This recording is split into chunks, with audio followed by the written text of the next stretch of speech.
Hello friends, आज की class में मैं आपका स्वागत करता हूं। आज मैं थोड़ा आगे बताने वाला हूं, तो आइए देखते हैं। अफ़गानिस्तान पाकिस्तान कल बता चुके थे हम। अफ़गानिस्तान आज बताने वाले हैं। पाकिस्तान में कल बता चुका था मैं ग्वादर, कराची, सुलेमान किर्थर, नमक की पहाड़ी, मकराना की पहाड़ी, ये सब बता चुका था मैं। एबटाबाद, रावलपिंडी में था तक्षशिला, जो मतलब दुनिया का सबसे पुराना, मतलब हमारे काल में जो भी था, मौर्य काल का सबसे पुराना कौन सा था, तो रावलपिंडी का तक्षशिला। उसमें हॉस्टल की व्यवस्था नहीं की थी। जो दुग ऐसे ही एक क्वेश्चन और आता है कि गुप्त काल में गुप्त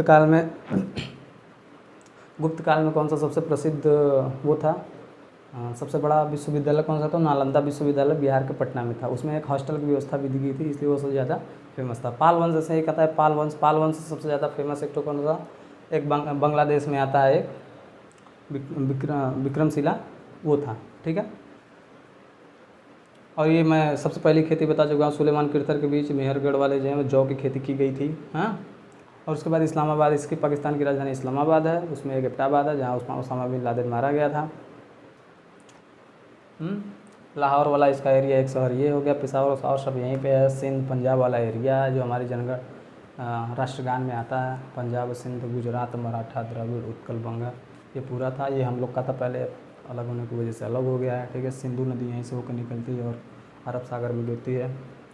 अब आता है अफ़गानिस्तान की राजधानी काबुल थी। हाँ। काबुल में हम लोग यहाँ पे एक सांसद भवन बनाया हुआ है भारत की मदद से। भारत ने ही बनाया है। और यहाँ से चाबहार बंदरगाह से एक बार यहाँ पे 11,000 टन गेहूँ की सुविधा दी गई थी यहाँ पे, जिसकी वजह से हमारा अफ़गानिस्तान के साथ अच्छी बहुत रिलेशन है, बहुत अच्छे रिलेशन है। इससे यहाँ के लोग भी हमें पसंद करते हैं और भारत के लोग भी यहाँ के लोग को पसंद करते हैं। यहाँ पे एक आतंकवादी संगठन है जिसका नाम है तालिबान। अब कहीं भी आतंकवादी संगठन होगा तो फिर वो तो भाई उसी तरह आतंकवादी की तरह ही सोचेगा। ठीक है। और उसके बाद अफ़गानिस्तान में अफ़ीम जब सबसे ज़्यादा खेती हो रही है, तो गोल्डन ट्रायंगल में अफ़ीम के लिए कौन कौन से आते हैं? तो अफ़गानिस्तान, पाकिस्तान और ईरान आते हैं। ठीक है। और ठीक है, तो इतना हो गया था। तो इसके आगे मैं आपको बताता हूँ। ठीक है। तो यहाँ पे मैं बता दिया कि यहाँ पे सांसद भवन भी भारत ने बनाया था। रेल परियोजनाएँ भी बनाई थी भारत ने यहाँ पे। और यहाँ पे कुछ बिजली घर और भी बनाया हुआ था। ठीक है। जो अपने पैसे से बनाया हुआ था अफ़गानिस्तान में, जिसकी वजह से ये साबित करता है कि भारत का अफ़गानिस्तान के साथ अच्छी दोस्ती है। ठीक है। और इधर हालांकि पाकिस्तान को छोड़ के इधर सभी से जो है, सऊदी अरब, ओमान, यूएई, कतर, बहरीन, ये सब के साथ भारत के अच्छे रिलेशन है अरब देशों के साथ। ठीक है। और व्यापार भी काफ़ी ज़्यादा होता रहता है। हाँ। मैं आपको इससे पहले बता रहा था सार्क देश में, उसमें मालदीव, मालय सब बता दिया हुआ था। उसके नीचे एक हिंद महासागर में 3 आइलैंड आते हैं। 3 आइलैंड कौन कौन से? चागोस, आर्किपियागो और दियागो गार्सिया। ठीक है। दियागो गार्सिया एक ऐसा आइलैंड है तीनों में से जिस पे सेना रहती है। वो किसका अधिकार था पहले उस पर, दियागो गार्सिया पे? कौन कौन से हैं? 3 ठो। देखते हैं कौन कौन से। पहला है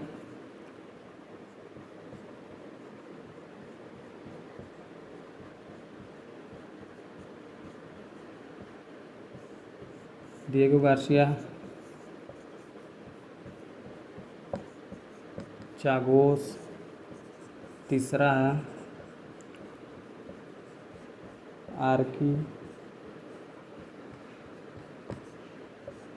आर्किपियागो। ठीक है। डिएगो गार्सिया, चागोस, आर्किपियागो, ये आप अगर मैप में देखेंगे तो ये मालदीव के नीचे है। ठीक है। तीनों आइलैंड आते हैं। ये तीनों आइलैंड कहाँ पे? हिंद महासागर में है। ठीक है।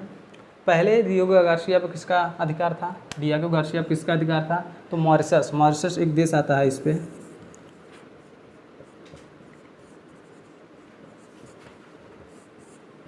मॉरिशस का एक देश आता है, यहीं पे है बगल में, मॉरिशस, सेशेल्स जिसकी राजधानी है। ठीक है। मॉरिशस एक देश आता है, उसका था। उसने जो कि उस समय था, उससे पहले था, लेकिन अब जो है कि इस पर किसका अधिकार है? उस समय मतलब ये भारत को दिया हुआ था आइलैंड। लेकिन जब ब्रिटिश ईस्ट इंडिया कंपनी आई थी तो यहाँ पे ब्रिटिश से भारत तो आज़ाद हो गया था, लेकिन डिएगो गार्सिया ये जो द्वीप थी वो आज़ाद नहीं हो पाई थी। ठीक है। तो इसकी वजह से यहाँ पे ब्रिटिश का अब भी शासन है यहाँ पे। हाँ। तो ये क्वेश्चन पूछा जाता है कि डिएगो गार्सिया पर सबसे पहले किसका शासन था? तो मॉरिशस का था। उसके बाद किसका हुआ? तो ब्रिटिश का है। तो ब्रिटिश का शासन है, तो उसे क्या कहते हैं इस वक्त? उसे बोलते हैं, बताता हूँ मैं। ठीक है। उसे बोलते हैं BIOT। ठीक है। British Indian ocean territory. Territory का मतलब क्षेत्र होता है। ठीक है। BIOT,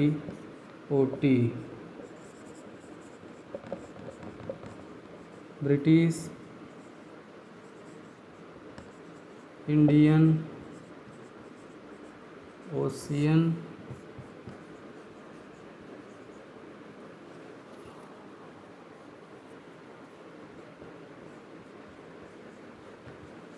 टेरिटरीज, ठीक है, British Indian ocean territories Diego Garcia को कहते हैं। इस पे जो कि सेना रहती है, ठीक है, एयरफोर्स, आर्मी, नेवी, तीनों सेनाएं रहती हैं। किसकी? तो ब्रिटिश इंडिया मतलब ब्रिटिश ब्रिटेन की, और यूएसए की मतलब यूनाइटेड स्टेट्स ऑफ अमेरिका, ठीक है। इस पे देख लेते हैं इसके बारे में, इससे काफ़ी ज़्यादा क्वेश्चन पूछे जाते हैं, ठीक है, डिएगो गार्सिया के बारे में, ठीक है। इस पे किसका अधिकार है? BIOT। पहले था किसका? तो मॉरिशस, ठीक है, पहले मॉरिशस का अधिकार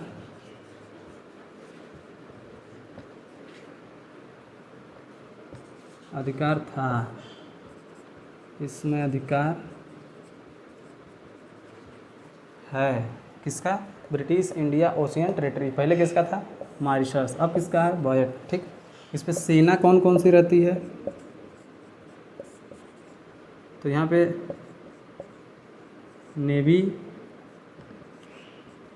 आर्मी एंड नौसेना, जो एयरफोर्स, ठीक है। किसकी किसकी रहती है?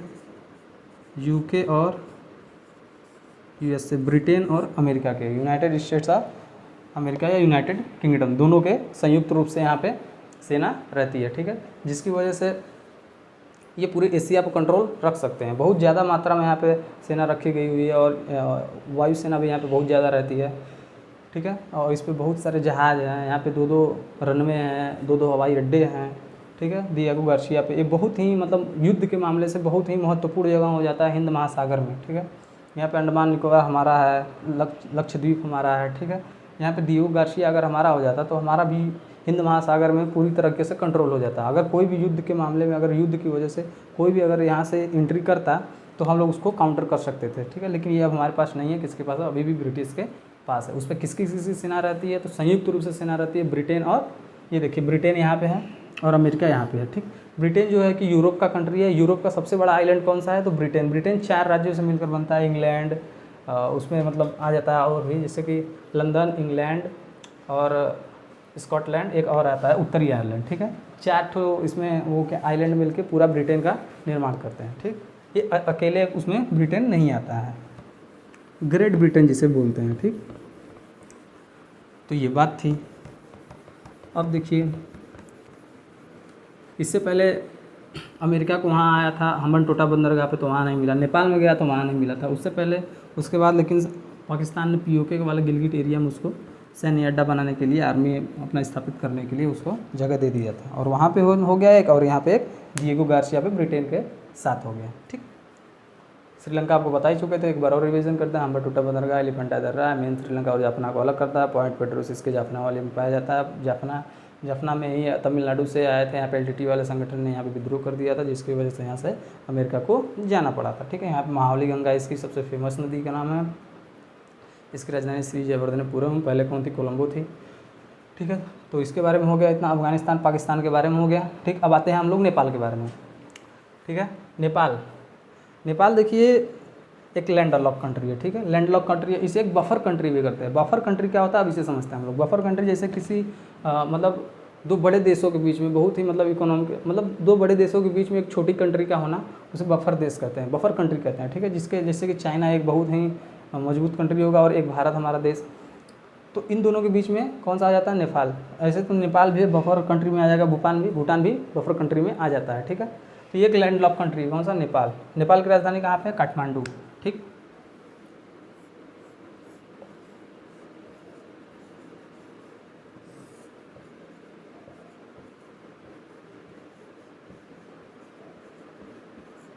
ये एक लैंड लॉक कंट्री है। और क्या है? इसकी राजधानी कहाँ है? तो काठमांडू में है, ठीक। इसकी राजधानी कहाँ पे है? काठमांडू में है। यहाँ पे इसके 3 शहर बहुत ही फेमस हैं। यहाँ पे सांगटेक एक जगह है, ठीक है। इसकी 3 फेमस जगह कौन कौन सी आइए देखते हैं। एक आ जाती है आपके विराटनगर, और एक आपको काठमांडू में बता ही दिया। जाहिर सी बात है, अगर किसी भी देश की जो राजधानी होती है वो काफ़ी हद तक अच्छी डेवलप सिटी हुई होती है। ये भी इंडस्ट्रियल एरिया के लिए फेमस है, ये भी इंडस्ट्रियल एरिया के लिए नेपाल में फेमस है। और एक जगह आता है जनकपुर। जनकपुर के बारे में तो आप सभी लोग जानते होंगे। जनकपुर में ही हमारे सीता जी का घर था वहाँ पे, ठीक है। वैसे तो लोग मानते हैं कि ज़मीन मतलब वो धरती माँ की पुत्री थी और धरती में ही समा गई, लेकिन ऐसे भी लोग जानते हैं रामायण में जैसे कहाँ की थी, वो जनकपुर की थी, ठीक है। काठमांडू में देखिए एक बहुत ही फेमस मंदिर है जो कि भारत का इकोनॉमिकली उसमें बहुत योगदान है। उसमें भी उसने पैसा इन्वेस्ट किया हुआ था। किसका मंदिर है यहाँ पे? पशुपति जी का मंदिर था। पशुपति जी किसे कहते हैं? शिव जी को कहते हैं, ठीक है, ठीक है। अब पति इसलिए बोला जाता है कि जो भी अगर कोई किसी का ध्यान रखता है तो उसके बाद में पति लगा दिया जाता है। जैसे कोई राष्ट्र का ध्यान रखने वाला है, किसी भी राष्ट्र का, तो उसे राष्ट्रपति कहते हैं, ठीक है। तो इस हिसाब से रहता है। जैसे पशुओं का ध्यान रखने वाले पशुपति जी हो गए, ठीक है। तो नेपाल के बारे में मैं बताया आपको। जनकपुर, विराटनगर, काठमांडू इसके फेमस शहर हैं। यहाँ पे सांगटेक यहाँ पे एक जगह है, ठीक है। एक पूरी तरह से पहाड़ी एरिया है। यहाँ पे जड़ी बूटी बहुत ज़्यादा पाई जाती है। नेपाल के बाद नेपाल के इधर तिब्बत वाले एरिया में जानते हैं तिब्बत का पठार, जो कि पूरे विश्व का सबसे बड़ा पठार है, ठीक है। पठार जो उसे कहते हैं जो कि 1000 मीटर समुद्र तल से ऊपर पाए जाते हैं, ठीक है। लेकिन समतल होते हैं, ऐसे चोटी नहीं निकली होती है, ऐसे समतल होते हैं, ठीक। अगर ये 1000 मीटर की लाइन है, इसे RL मान लेते हैं हम लोग, ठीक है। RL मतलब एक समतल को ये बेंचमार्क मान लिया जाता है, तो उस हिसाब से इसको RL मान लेते हैं हम लोग। तो अगर पठार है तो ये 1000 मीटर समुद्र तल से ये लाइन है, तो इससे भी ऊंचा अगर कोई पर्वत है और वो समतल है तो उसे पठार कहते हैं। तो दुनिया का सबसे बड़ा पठार कौन सा है? तिब्बत का पठार, ठीक है। लेकिन सबसे ऊंचा पठार कौन सा है? तो पामीर का पठार। उसे दुनिया का छत या एशिया का छत भी कहते हैं, ठीक है। कहाँ पे है वो? कुल्लुन तियनसार, हिमालय और हिंदुकुश पर्वत के मिलने पे यहाँ पे चाइना में है, ठीक। पामीर नॉट भी उसे कहते हैं, है ना। अच्छा, अब देखिए नेपाल की उस पार क्या है? नेपाल 3 तरफ से जो है कि भारत से घिरा हुआ, एक तरफ चाइना से, जो कि तिब्बत वाला एरिया है। तिब्बत वाला एरिया जो है चाइना 1959 में उसको मतलब उस पर कब्जा कर लिया था, उसे अपने देश में मिला लिया था, ठीक है, ज़बरदस्ती, तानाशाही के रूप में। और कोई देश वहाँ पे कुछ नहीं कर पाया था, ठीक है। तो उसने तिब्बत को हथिया लिया था 1959 में, ठीक है। अब नेपाल देखिए, नेपाल जैसे ये 3 तरफ से घिरा हुआ है, किससे? भारत से। इधर से भारत से, इधर तिब्बत का पठार है। अब तिब्बत का पठार लगभग 5 किमी हाइट है इसकी समुद्र तल से, ठीक है। तो इधर से कोई भी एयरलाइंस नहीं जाती हैं, ठीक है। एयरलाइंस मतलब कि कोई भी हवाई जहाज़ इधर से उड़ के इधर चाइना नहीं जाती। वो किधर से जाती है? इधर से बांग्लादेश, मतलब भारत की एरिया से होते हुए इधर से अरुणाचल प्रदेश से निकल के तब जाती हैं कहाँ पे? अगर चीन जाए तो चीन जाती है, या फिर इधर रूस में जाना हो तो जाती हैं, ठीक है। क्योंकि इधर से जाने पे ऐसे इधर का चीन का पठार खत्म हो जाता है, ये यहाँ से निकल जाते हैं, ठीक है। तो ये क्या है कि थोड़ा आपको मैं एक घटना बताता हूँ। इससे पहले आपने सुना होगा कि नेपाल से हम लोग के भारत देश का विवाद हो गया था। वो ख़ास तौर से इस वाले एरिए में हुआ था, उसके कोने पे, जहाँ पे काला पानी, लिम्पियाधुरा और लिपुलेख है। 3 एरिया को वो कह रहा था कि नहीं वो हमारा है, सुगोली संधि के तहत, ठीक है। देखिए, ठीक है, यहाँ पे एक काली नदी है, ठीक है, काला पानी से निकलती है काली नदी, ये भारत मानता है। लेकिन वो कहाँ से कहता है वो लिम्पियाधुरा से निकलती है, ठीक। तो लिम्पियाधुरा से निकलती है, तो ये वाला एरिया जो इतना था वो किसका हो जाएगा? नेपाल का हो जाएगा। इसी एरिया के लिए वो बवाल खड़ा किया हुआ था। इसमें एक अपना उसका मत था वहाँ पे, जो KP ओली शर्मा वहाँ के जो हैं, वहाँ के KP ओली शर्मा, वो अपने जो कि चुनावी मुद्दों में इस बात को शामिल करते थे कि देखिए भारत के खिलाफ भड़का के वो देशवासियों की सहानुभूति लेकर वोट लेके जीतना चाहते थे, जिसकी वजह से उन्होंने ये वाला मैटर खड़ा कर दिया। इसका काला पानी, लिम्पियाधुरा और लिपुलेख वाला। लगभग पिछले साल की बात है, 2019 की। उस टाइम उन्होंने यहाँ पे कहा था कि नहीं, ये काली नदी जो है, काली नदी कहाँ से जाती है? लिम्पियाधुरा से। लेकिन भारत कहाँ से मानता है? ये मानता है काला पानी से, ठीक है। लेकिन अब जो कि भारत भी मान गया है और वो जगह नेपाल की हो गई है। यहाँ पे ये युद्ध के मामले से हम लोग के लिए चाइना को मतलब जवाब देने के लिए ज़्यादा ही मतलब महत्वपूर्ण रखता था, इस वजह से वो हमारे पास था। और हालांकि वो इस समय नेपाल के पास होगा, उसका नया नक्शा भी जारी हो गया है, ठीक। मतलब पॉलिटिकली वो उसका हो गया, काला पानी, लिम्पियाधुरा और लिपुलेख। तो ये छोटा देश है, इसकी वजह से भारत इसमें पछड़े में नहीं पड़ना चाहता है। और अगर इससे हमारे संबंध खराब होते हैं नेपाल से, तो नेपाल चाइना के फेवर में चला जाएगा और चाइना से मिलकर यहाँ पे बहुत बड़ी तबाही ला सकता है। यहाँ पे जैसे कि कोई भी बांध है, जो भी नदी रहती हैं, अब इसके इधर पहाड़ी एरिया पठार पड़ जाता है, ज़्यादा ऊंचा पड़ जाता है, जिसकी वजह से यहाँ से मतलब जो भी पहाड़ी एरिया है, अब जानते हैं नेपाल में, इधर पूरा नेपाल से ही गुजरा हुआ हमारा हिमालय पर्वत है। यहाँ पे कामेत नहीं, यहाँ पे मैकालू और क्या बोलते हैं उसको, माउंट एवरेस्ट हमारी सबसे ऊंची चोटी है, जो कि 8,848 मीटर ऊंचा है, जो कि कहाँ पाया जाता है, नेपाल में है, ठीक है। तो यहाँ पे बर्फ़ बहुत ज़्यादा पड़ती है, जिसकी वजह से यहाँ से नदियाँ निकलती हैं। नदियाँ निकलने की वजह से नदी, आप जानते हैं उधर तिब्बत में चीन में तिब्बत का पठार है, जो कि 5,000 के मीटर ऊंचा है। अब 5,000 मीटर ऊंचा है तो उधर जाएगा ही नदी, उधर जाएगी नहीं, जाहिर सी बात है ढाल की तरफ जाएगी नदी। तो ढाल की तरफ जितनी भी इधर नदियाँ निकलती हैं वो बिहार में आती हैं। उत्तर प्रदेश और बिहार से सटा हुआ है हमारा नेपाल। तो जब ये बिहार में आ जाती हैं, तो बिहार में अब जानते हैं ग्रेडियंट से उनको क्षमता मिल जाती है नदियों को। जब ग्रेडियंट से उनको क्षमता मिल जाती हैं, तो जो बहुत तेज़ी से आती हैं, जो कि तोड़ते फोड़ते हुए सब आती हैं और यहाँ पे तबाही लिया देती हैं, ठीक है। जिसमें से एक कोसी नदी है, जिसे बिहार का शोक भी कहा जाता है। वो हर साल मतलब बिहार में बाढ़ लेकर चली जाती है और काफ़ी कुछ नुकसान कर देती है, फसल वसल, और फिर मतलब जैसे कि कॉलोनी घुस गया तो घर गिर जाते हैं, जिसमें जान माल की हानि हो जाती है। तो इस वजह से यहाँ पे चाइना अगर यहाँ पे आ जाता है तो उसको दिक्कत हो जाती है, ठीक है। हम लोगों के लिए दिक्कत हो जाती है, हाँ। जिसकी वजह से ये भी, अब ये जो काला पानी लिम्पियाधुरा लिपुलेख वाला मैटर है, वो भी चाइना के भड़कावे में आके KP शर्मा ओली जो है कि वो ये वाला मुद्दा छेड़े हुए थे, जिसमें कि भारत भी कुछ किया नहीं, शांत तरीके से उसको दे दिए, ठीक है।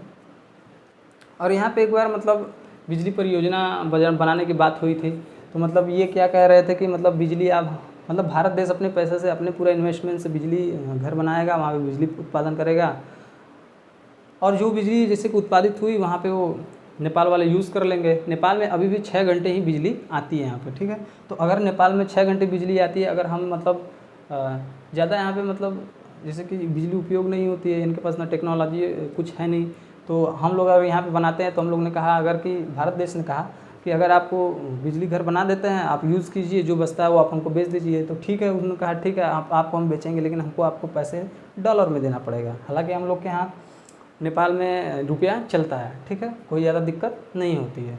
लेकिन भारत देश भी अपनी जीत पे अड़ा रहा, और इस जो परियोजना थी और जो होने वाला था वो बंद हो गया। तो इस तरीके से हमारा इंटरनेशनल मुद्दा था, जिसकी वजह से आपको मैं नेपाल को बताया कि कहाँ पे है, कहाँ स्टैंड करता है। नेपाल से हमारे अच्छे संबंध है, नेपाल के लोग भारत में आते हैं, काम करते हैं, रहते भी हैं, और भारत के लोग भी नेपाल में जाते हैं, ठीक है। यहाँ से ये लोग मतलब जैसे कि ये लोग पाम ऑयल भी खरीदते हैं। ऐसे भी एक घटना है यहाँ पे, जैसे कि मलेशिया से हम लोग पाम ऑयल खरीदते हैं। यहाँ से मलेशिया, आपको आसियान देश में मलेशिया बताया हुआ था, तो मलेशिया से हम लोग पाम ऑयल खरीदते हैं, ठीक। पाम ऑयल जो कि अभी भी देखते होंगे आप लोग, आपके यहाँ जैसे बाहर चले जाएंगे तो ठेले वालों पर जैसे लगता है, जो समोसे छानते हैं, या फिर जो मंचूरियन बनाते हैं, ये सब चीज़ किस में छाना जाता है, तो पाम ऑयल में लोग छानते हैं, ठीक है। तो उसी को पाम ऑयल कहते हैं। अब तो बहुत ज़्यादा पाम ऑयल का यूज़ करते हैं, क्योंकि सरसों का तेल तो बहुत महंगा हो चुका है, इसलिए पाम ऑयल का लोग यूज़ करते हैं। तो हम लोग पाम ऑयल कहाँ से मंगाते हैं? मलेशिया से। तो मलेशिया से नेपाल भी पाम ऑयल मंगाता है, वहाँ पे कारखाना वारखाना लगाया हुआ है, पाम ऑयल को हम ही को बेचता है, ठीक है। और फिर हमसे क्या लेता है? सरसों का तेल लेता है, ठीक। अब देखिए, भारत यहाँ से तो मंगा ही रहा, तो हमको उससे लेने की क्या ज़रूरत है, लेकिन तब भी हमको ये यहाँ से बेचते हैं, तो हम लोग इसी से भी खरीदते हैं। तो भारत देश अपना एक सॉफ्ट नीति अपनाता है, जो कभी कभी अच्छा भी है। मतलब पड़ोसी देश हम लोग का, तो हम लोग को कुछ सोचना भी चाहिए, क्योंकि वो हमारे आगे चल के बहुत ही मतलब फ़ायदेमंद है। क्योंकि अगर ये मान लीजिए उनके फेवर में, चाइना के फेवर में चले जाते हैं, तो ज़्यादा हम लोग को दिक्कत हो जाएगी, जिस वजह से भारत भी थोड़ा शांत दिमाग से काम लेता है, ठीक है। अब नदी के बारे में मैं बता दिया हूँ आपको। पशुपति जी का मंदिर है वहाँ पे, नेपाल काठमांडू में है, हाँ। और ये जो नेपाल वाला एरिया पूरा पहाड़ी एरिया है, यहाँ पे खेती वेती नहीं होती, जड़ी बूटी ज़्यादा होती है। तो यहाँ पे टूरिस्ट ज़्यादा जाते हैं घूमने के लिए। जैसे कि आपको माउंट एवरेस्ट पता ही है, माउंट एवरेस्ट पे लोग घूमने जाते हैं। तो पर्वत होने की वजह से ग्लेशियर वेशियर भी बनते हैं यहाँ पे भी, तो लोग घूमने के लिए जाते हैं, तो टूरिस्ट से यहाँ पे कुछ इकोनॉमिकल ग्रोथ हो जाती है। अब उसके बाद आते हैं हम लोग कहाँ पे, भूटान पे। कहाँ, भूटान पे आते हैं। ठीक, अब देखिए भूटान पे, भूटान की राजधानी क्या है, थिम्पू।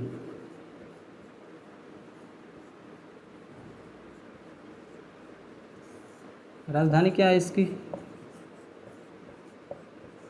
थिम्पू।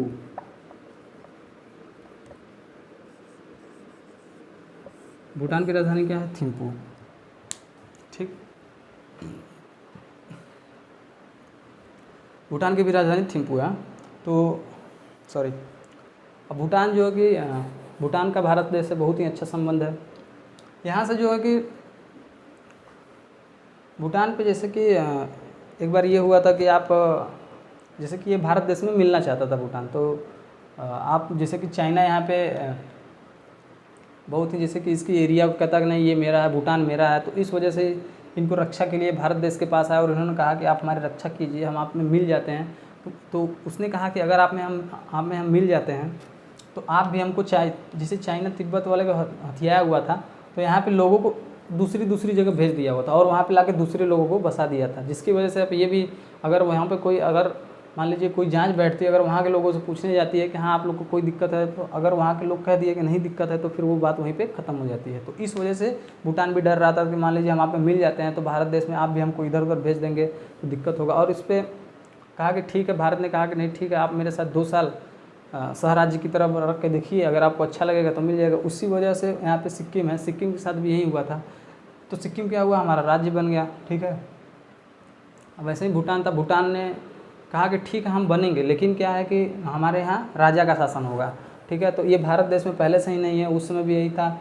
जम्मू एंड कश्मीर में ये वाला चल रहा था मुद्दा कि हमारे यहाँ अलग रहेंगे ये वो, और भी कई जगह थे जिसमें कि लोग कह रहे थे कि नहीं राजा का शासन चलेगा ऐसा, तो वहाँ पे ये मान्य नहीं था। तो इस वजह से भूटान हमारे देश का राज्य नहीं बन पाया। ठीक है, लेकिन यहाँ पे भूटान हमारा राज्य भी नहीं बन पाया, लेकिन यहाँ के राजा ने कहा कि आप हमारी रक्षा करेंगे, यहाँ की जो सेना होगी आपकी सेना रहेगी, मतलब सेना के तौर से आप हमारी रक्षा करेंगे, और यहाँ के जो भी नियम कानून विदेश मंत्रालय और जो भी बनाए जाएंगे वो क्या होगा कि यहाँ के राजा बनाएंगे। ठीक है, तो इस बात पे वो हुआ। तो आज भी हमारे भूटान की रक्षा कौन करता है, हमारा भारत देश करता है। ठीक है, यहाँ पे किसकी सेना है, तो भारत देश की सेना है। ठीक, भूटान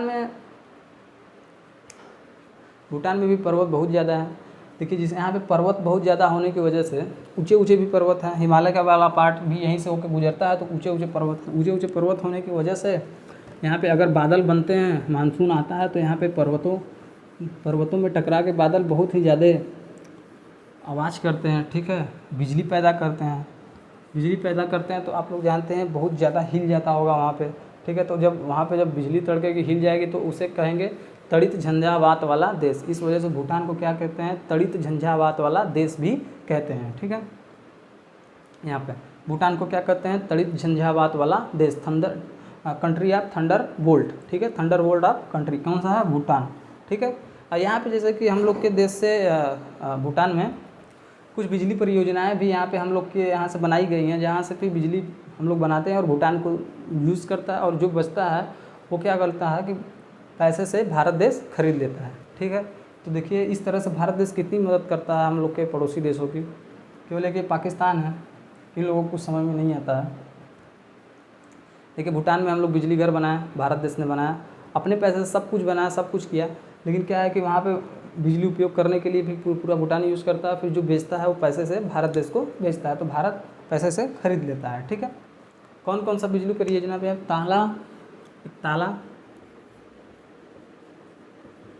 ताला परियोजना, चोखा परियोजना, और एक आ जाता है दोगाछू परियोजना। ठीक है, ताला परियोजना, चोखा परियोजना, दोगाछू परियोजना, ये सब क्वेश्चन पूछे जाते हैं कि ताला क्या है, परियोजना, आइलैंड, ये सब कुछ पूछे जाते हैं। तो कौन सा है, बिजली परियोजना कहाँ पे है, भारत देश के द्वारा बनाया गया भूटान में है। ठीक, तो मैं आपको भूटान के बारे में बता। अब देखिए नेपाल है, नेपाल के यहाँ जैसे कोई भी चीज़ मंगाना होता है तो क्या होता है कि वो हमारे कलकत्ता पोर्ट से आता है, और कलकत्ता पोर्ट से होते हुए यहाँ से पश्चिम बंगाल से यहाँ से होते हुए काठमांडू में चला जाता है, या फिर यहाँ पे दार्जिलिंग वाले एरिया से इधर से होते हुए चला जाता है। कहाँ पे? नेपाल में। तो इस वजह से नेपाल को हमसे मतलब अच्छे संबंध है हमारे, तो वो अपना ख़राब करना चाहता है। वहाँ पे के पी शर्मा ओली हैं, अपने राजनीतिक मुद्दे को अपना उल्लू सीधा करने के लिए हम लोग से क्या कर रहे हैं, दुश्मनी मोल ले रहे हैं, जिससे उनको ये भी घाटा भी पड़ सकता है। यहाँ से जाता है, अगर मान लीजिए यहाँ से नहीं जाएगा तो यहाँ से लेके जाएंगे अपने चीन वाले बंदरगाह से, तो उनको ज़्यादा महंगा पड़ जाएगा, लेकिन ये लोग देखते नहीं हैं। हालांकि नेपाल के लोग इसको समझते हैं। तो थंडरबोल्ट ऑफ कंट्री कौन सा हो गया? भूटान हो गया। इसकी राजधानी क्या है? थिम्पू। इसकी सबसे बड़ी शहर कौन सी है? पारो। थिम्पू नहीं है, पारो है। क्या है? पारो। पारो एक शहर है भूटान का, जो इसका सबसे बड़ा शहर है, इसका भूटान का। ठीक है, पारो किसका सबसे बड़ा शहर है? भूटान का। तो आज हम लोग कौन कौन सी चीज़ पढ़े? अफगानिस्तान थोड़ा देखें, नेपाल देखें और भूटान देखे हैं। ठीक है, तो आपको मैं थोड़ा सा एक बार फिर से ऐसी रफली रिवीजन करा देता हूँ। थोड़ा सा पिछला जो कि मैं पढ़ाया था आपको, श्रीलंका के बारे में आज तो बताया हूँ, डियोगो गार्सिया बता दिया कहाँ कौन कौन किसका शासन था पहले, मॉरिशस का था, अब किसका है? ब्रिटेन। किसे अब क्या कहते हैं? उसे ब्रिटिश इंडिया ओशियन टेरिटरी कहते हैं। उस पर किसकी सेना संयुक्त रूप से रहती है? तो ब्रिटेन और अमेरिका की रहती है। ठीक है, ब्रिटेन यूरोप का सबसे बड़ा आइलैंड है। ये 4 राज्यों से मिलकर बनता है, उत्तरी आयरलैंड, डेनमार्क, स्कॉटलैंड और फिर उसके बाद लंदन और वेल्स मिलके 4 ये मिलके क्या बनाते हैं? इंग्लैंड बनाता है। ठीक है, ग्रेट ब्रिटेन बनाते हैं। ठीक, ग्रेट ब्रिटेन बनाते हैं। ठीक, तो यहाँ पे उनकी संयुक्त रूप से सेना रहती है। चागो, सार्को, पियागो, यहाँ पे कौन सा? हिंद महासागर में 2 आइलैंड है। अब ये हो गया पाकिस्तान के बारे में बताया, अफगानिस्तान के बारे में बताया, नेपाल के बारे में थोड़ा, पशुपति जी का मंदिर है वहाँ पे काठमांडू में, विराटनगर है वहाँ पे, इंडस्ट्रियल एरिया के लिए है, बहुत फेमस है। इसका जो कि उत्तरी एरिया है यहाँ पे, नहीं उत्तरी दक्षिणी एरिया का ये सांगटेक इधर वाला एरिया, जो जनकपुर की साइड में इधर वाला एरिया था, वो थोड़ा सा खेती के लिए लाभकारी है। वहाँ पे थोड़ा स्थलीय क्षेत्र है, जिससे कि वहाँ पे खेती वेती हो जाती है थोड़ा बहुत, और भी कहीं यहाँ पे खेती नहीं हो पाती, क्योंकि यहाँ पे बहुत ज़्यादा ही ऊंचे पर्वत है, केवल पहाड़ ही पहाड़ है यहाँ पे, इस वजह से खेती नहीं हो पाती। यहाँ पे जड़ी बूटी ज़्यादा मिलती है। जहाँ पे जड़ी बूटी वहीं ज़्यादा मिलेंगी जहाँ पे देखिए पर्वत रहते हैं, वहीं पे कहाँ मिलेगी? जड़ी बूटी मिलेगी। हालांकि देखिए वहाँ पे जब उस समय रामायण में लक्ष्मण जी को वो लगी हुई तो संजीवनी बूटी कहाँ मिली थी? पर्वत पे ही मिली हुई थी। तो इस वजह से आप समझ सकते हैं कि पर्वत हो जहाँ होगी वहाँ पे जड़ी बूटी ज़्यादा होंगी। ठीक है, अब देखिए यहाँ पे कौन सा है? यहाँ पे काठमांडू, विराटनगर, जनकपुर 3 शहर बड़े बड़े फेमस हैं। ठीक, अब भूटान में देख लीजिए, ताला परियोजना, चोखा दोगाछू परियोजना है जो भारत देश ने बनाया हुआ है यहाँ पे। और यहाँ पे सेना किसकी रहती है? तो सेना किसकी रहती है?